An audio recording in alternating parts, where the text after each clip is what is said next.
Wishing you all a very, very happy new year. Welcome to 2018. It's a proud privilege that today we have got Professor Satinder Dhiman, who is from the Woodbury University, Burbank, California, from the USA, Professor of Management, in Indian context to whom we call as a management guru. He's also Associate Dean and MBA Director and Chair from the university. Hearty welcome to India, Professor Satinder Dhiman. It's such a pleasure to have you in India. You're visiting us. Glad to be here. Yeah. He's also President of ICSI, which is International Chamber for Service Industry, the only chamber which is dedicated to services sector, to the non-resident Indians, and which is an interface between the government, corporate, and the NRIs.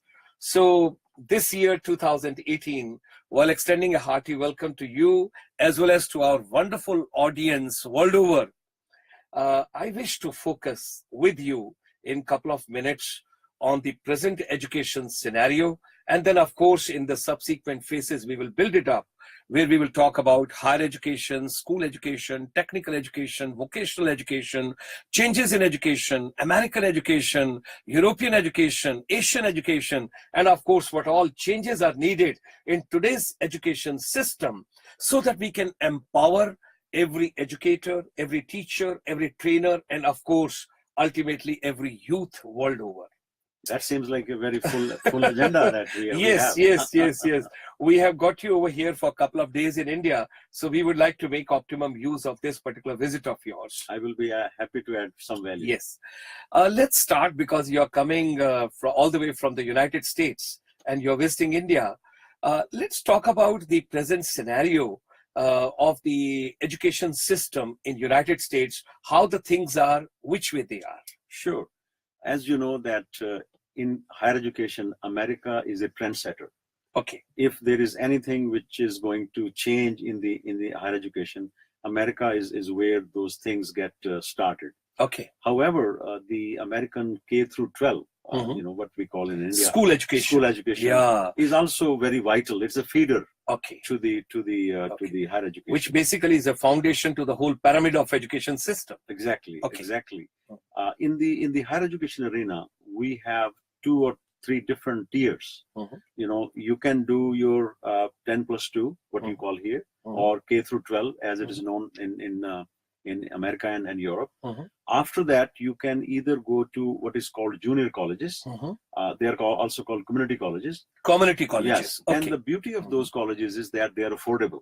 The government, so to speak, or the public education system, so to speak, has made it sure that they give access to everybody. It's called access to everybody. Okay. And if you want to go for another system, for example, in California, we have what is called Cal State system, California State system. Then we also have University of California, which is, I would say, that arguably one of the best higher education system in the world is what we have, University of California. Okay. Then we have private universities. Okay. To one of those private universities, small private university, like a boutique. Okay.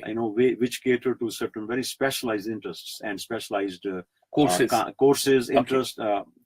Or some kind of disciplines. We have at Woodbury University, we have architecture, business, we have what is called media culture and design, and now we have a new program called COLA. It's called the College of Liberal Arts.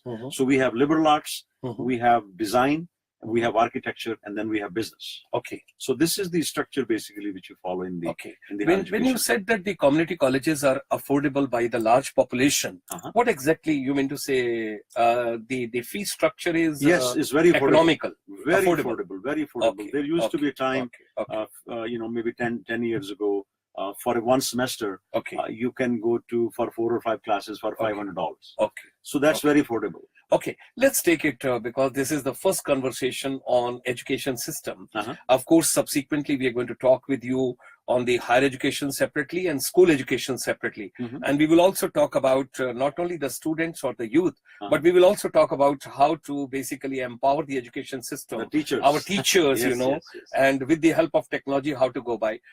On the very first day, in the very first episode, what message would you like to give to the teachers and the youth and the students in India of the last year experience of yours of 2017, when you have been deeply with the education system in America. And of course, when I see your book, which has come out nicely, Holistic Leadership as a Part of the Management, what message would you like to give to the Indian youth and the Indian teachers over here? Sure. I think that the message for 2018 is not any different from 2017 or any other year, because education remains to be the lifeline, the lifeblood of any nation. Okay. If you want to change any economy, any nation, you have to start at the education. So that's the foundation. That is the very, very basic. Onto the whole pyramid of the economics depends and upon the economy. education. And then if that is so, then the next corollary is, then in order for the education to be in the optimal sort of phase, we have to empower our teachers. Wonderful. We have to train our teachers. We have, in our Indian culture, for example, I remain true to my heart, great admirer of Indian culture. We say that a teacher is one who lives the teachings and helps other people to live the teaching. Wow. So the message is that teachers, and if I can use the Sanskrit words, acharya, we call the word acharya, swam acharati. Okay. One who, acharya. Acharati, one who first kind of uses certain things in his own life, proves that in her own life, and then helps other to live that. Swam acharati, pran acharyati, iti acharya. Great. So for teachers, the message is that whatever we are trying to teach, first we have to make sure that we understand them very clearly. Secondly, we have to make sure that we love those teachings. A teacher has to believe in what the teacher is doing. I mean, if you are working, I see your excitement, you really believe in what you're doing. Teachers also need to believe in the cause of higher education. Whatever they're imparting. They are imparting. Because otherwise, if I don't believe in something, then I will not be able to create any impact on the listener. So the message is, live the teachings. Live the teachings. Okay.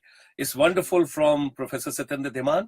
We are in conversation with Professor Satinder Dhiman, who is president of ICSI, International Chamber for Service Industry, and he's also professor at the Woodbury University, which is at Burbank, California.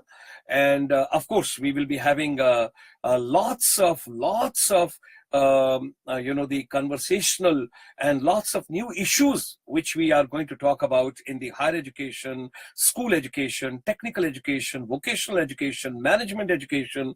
What are the new approaches that subsequently we are going to work on too?